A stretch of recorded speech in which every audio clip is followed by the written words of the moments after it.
अस्सलाम वालेकुम नाजरीन, गिरदोपेश रज़ी के साथ सबसे पहले आप चैनल को सब्सक्राइब करें और बेल आइकन को क्लिक करें।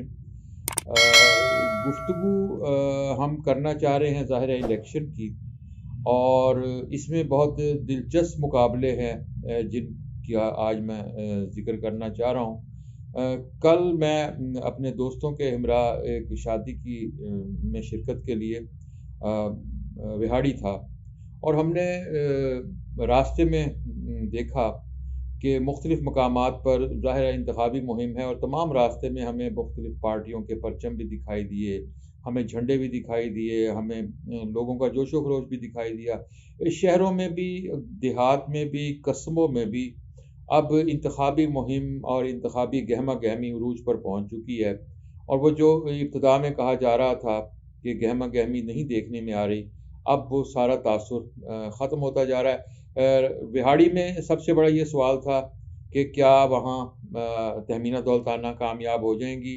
तहमीना दौलताना को वहाँ मुश्किल सूरत हाल का सामना है मुस्लिम लीग नून की, और इसी तरह वहाँ नईम भाभा साहब भी उम्मीदवार हैं। नईम भाभा का ताल्लुक भी मुस्लिम लीग नून से है, और नईम भाभा भी माज़ी में यहाँ से मुंतखब होते रहे हैं। उनके बारे में भी कहा जा रहा है कि वो मुश्किल से दो चार हैं, लेकिन उनके बारे में एक ये राय भी है कि वो एक बाहमी ख़ानदानी महाज़रा ही है दरमियान में, मुकाबले में उनके भाई आ गए हैं, तो शायद वो इस सूरत हाल से निकल आए। तो ये वहाँ की सूरत हाल थी। फिर मुल्तान में एक बड़ा मुकाबला जो है वो जहांगीर तरीन साहब का है, और जहांगीर तरीन साहब का मुकाबला जो है वो आमिर डोगर साहब के साथ है। इसी तरह यूसुफ रज़ा गिलानी साहब का एक अहम मुकाबला है, वो भी बहुत दिलचस्पी का बायस है।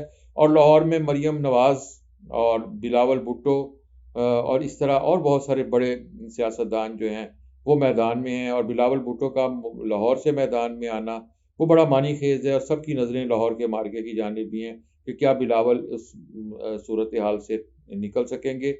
फैसले क्या होने जा रहे हैं, रिज़ल्ट क्या आ रहा है, इस बारे में कोई भी प्रेडिक्शन अब नहीं की जा सकती।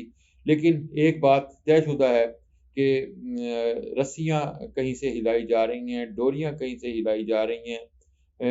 हमने पहले भी कहा था कि कुछ नादीदा कुव्वतें हैं जो हरकत में हैं, और उनके मुताबिक फ़ैसले हो रहे हैं, लोग दस्तबरदार भी हो रहे हैं।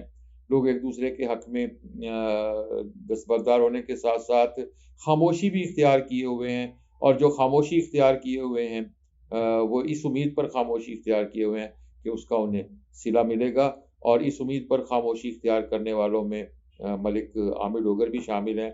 आमिर डोगर साहब को इलेक्शन लड़ने की इजाज़त भी मिली हुई है, वो इंतखाबी मुहिम भी उनकी चल रही है। लेकिन उनके मुकाबले में जहांगीर तरीन साहब का आना भी बहुत मानी खेज़ है।